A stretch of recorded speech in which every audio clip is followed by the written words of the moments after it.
rumor tentang rencana pertarungan besar, yaitu antara Canelo Alvarez melawan Bud Crawford, pelan-pelan akhirnya sedikit terkuak.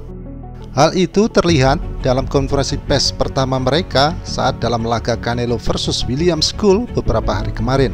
Saat itu, Turki Al-Alsik menanyai juara kelas pengasuh super terpadu Canelo di atas panggung, yaitu apakah dia akan merebut sabuk terakhir yang dibutuhkannya menjadi yang tak terbantahkan, yaitu gelar IBF, agar sabuk itu tersedia untuk pertemuannya melawan Terence Crawford pada tanggal 13 September di tahun ini. Namun, Canelo terlihat enggan menanggapi pertanyaan itu dan menyatakan jika dia siap 100% hanya untuk melawan School sebagai pemegang sabuk IBF 168, yang dimana rencananya duel mereka akan digelar di bulan Mei mendatang di Riyadh, Arab Saudi. William School, seorang petarung asal Kuba dengan rekornya yang tak terkalahkan, yaitu 23 kemenangan, 9 dengan menang KO, akan menjadi lawan Canelo berikutnya, yang berarti rumor selama ini jika Canelo akan melawan Crawford adalah tidak benar, paling tidak hingga di bulan Mei nanti. Memang banyak penggemar tinju yang merasa kecewa dengan lawan Canelo kali ini karena William School adalah petinju yang kurang dikenal, sehingga tentu saja diprediksi jika Canelo Alvarez akan tetap dengan mudah memenangkan laga tersebut. Penggemar malah lebih ingin mendengar seorang Bud Crawford sebagai lawannya daripada William School ini karena dibandingkan School, Crawford lebih dikenal dan lebih bagus. Namun, jika ingin pernyataan yang lebih jujur, tentu saja para penggemar tinju justru menginginkan seorang David Benavidez untuk melawan Canelo daripada melawan Bud Crawford yang sudah pasti hanya ingin mengejar bayaran besar. Canelo versus Crawford hanyalah akal-akalan Turki Al-Alsik dan Crawford yang tidak ada menguntungkan bagi Canelo selain uang jika dia melawan Crawford itu. Pertanyaan Turki Al-Alsik kemarin tentang rencana melawan Crawford tidak ditanggapi Canelo karena Al-Alsik hanya mencoba untuk memasarkan lebih awal keinginannya tentang yang disebutnya sebagai pertarungan besar saat Canelo melawan Crawford. Sekali lagi, bahwa pertarungan besar yang sebenarnya adalah Canelo melawan David Benavidez, bukan Crawford yang sudah tua dan tidak pantas, yang juga tampak buruk dalam debutnya di 154. Tentu kita tidak dapat menyalahkan Canelo karena tidak ingin melawan Crawford atau mengikuti keinginan Turki Al-Alsik, karena bagaimanapun juga Canelo adalah seorang bintang yang sudah matang dan mempunyai nama besar dalam olahraga tinju. Namun Canelo melawan Crawford adalah pertarungan yang benar-benar diinginkan Turki Al-Alsik kali ini karena suatu hal, dan banyak yang penasaran apa sebenarnya motivasi Turki Al-Alsik mencocokkan Crawford untuk melawan Canelo. Untuk diketahui saja, jika Crawford saat ini berada di divisi 154 dan jika dia ingin melawan Canelo maka dia harus naik ke 160 kemudian baru 168. Crawford mendapatkan tempat istimewa yaitu dengan langsung melawan Canelo, yang artinya dia telah memotong posisi ataupun tempat para jagoan di sana yang berjuang sejauh ini untuk bisa bentrok melawan Canelo Alvarez.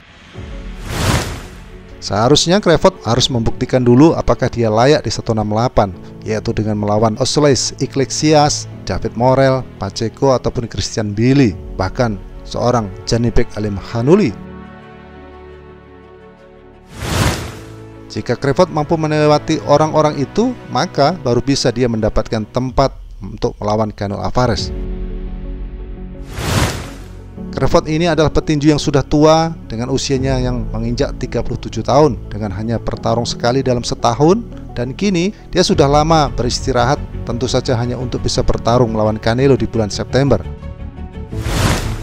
Apa yang Crawford lakukan sangat diyakini karena berdasarkan bayaran besar. Mungkin saat ini dia sudah merasa jika karirnya di dunia tinju tidak akan lama lagi, sehingga sebelum dia gantung sarung tinju, dia bisa mendapatkan uang banyak, dan untungnya dia didukung bos besar Turki Al-Alsik demi untuk bisa mewujudkan keinginannya itu. Dari 147 naik ke 154, itu pun baru sekali bertarung. Kemudian naik ke 168, yang artinya dia harus melompati 160. 168 kemudian dia langsung duel melawan rajanya di situ. Tentu hal itu akan sulit dibayangkan bagaimana perasaan Canelo jika dia dipaksa melawan Crawford. Hal itu sama saja kalau seorang mantan juara UFC Francis Ngannou melawan mantan raja kelas barat Tyson Fury, di mana kala itu mereka dianggap sebagai badut di atas ring. Namun demikian, dalam dunia tinju, semua juga bisa terjadi asal ada kesepakatan yang jelas dan pas serta pantas. Meski Canelo tidak mengatakan secara langsung, namun paling tidak peluang melawan Bud Crawford bisa saja terjadi. Memang, meskipun agak lain, namun laga Canelo versus Crawford diyakini akan menjadi sebuah laga besar dalam tinju. Bahkan, pembelian pay-per-view bisa saja melebihi 2 juta orang. Yang jelas dan yang pasti, sebelum melawan Crawford, Canelo harus melewati dulu seorang William School ini. Meskipun belum pernah menang KO sejak 2021, namun kenyataan dan faktanya Canelo juga tampil hebat dalam beberapa pertarungan terakhirnya. Namun demikian, beberapa penggemar merasa bahwa Canelo belum cukup berusaha keras sejak dia mengambil resiko melawan seorang Dimitri Bivol di tahun 2022 yang berakhir dengan kekalahan.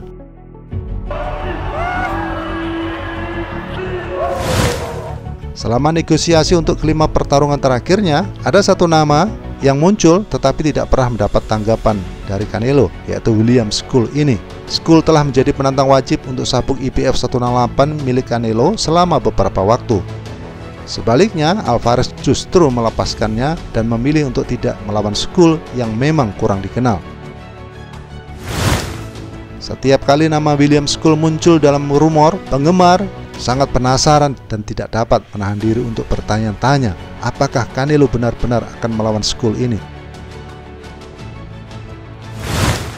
William School bukanlah nama besar dan tidak akan memberi benefit yang tepat agar masuk akal secara finansial bagi Canelo. Namun, di atas kertas, William School memiliki hak penuh untuk mendapatkan kesempatan melawan Canelo Alvarez. William School bertinju di Argentina dan Jerman selama sebagian besar karir profesionalnya. Dia memulai debutnya di Amerika Serikat baru 1 tahun, yaitu tahun 2024 dengan mengalahkan Shane Hemphill dengan keputusan mutlak di Stadion T-Mobile Arena Las Vegas. Kemudian di tahun yang sama ia kembali ke Jerman, tetapi dengan tujuan untuk bertarung dengan lawan yang lebih kuat. Setelah Canelo memutuskan untuk melepaskan gelar IBF-nya, School melawan Vladimir Shishkin untuk memperebutkan sabuk juara dan dia menang dengan mudah melalui keputusan mutlak. William School ini tingginya hampir 6 kaki dan sangat atletis dan berotot. Dia lahir di Kuba tetapi bertarung di Berlin, Jerman. Mentalnya yang kuat dan jangkauannya yang lebih baik dari Alvarez bisa saja dapat menjadi sebuah masalah bagi petinju Meksiko itu, tetapi masih sangat diyakini dan tetap diyakini jika si rambut merah akan tetap bisa meredam seorang William School yang sudah pasti untuk mengamankan semua gelar 168 demi sebuah pertarungan besar yang belum diketahui lawan dia berikutnya. Ya, kita tunggu saja.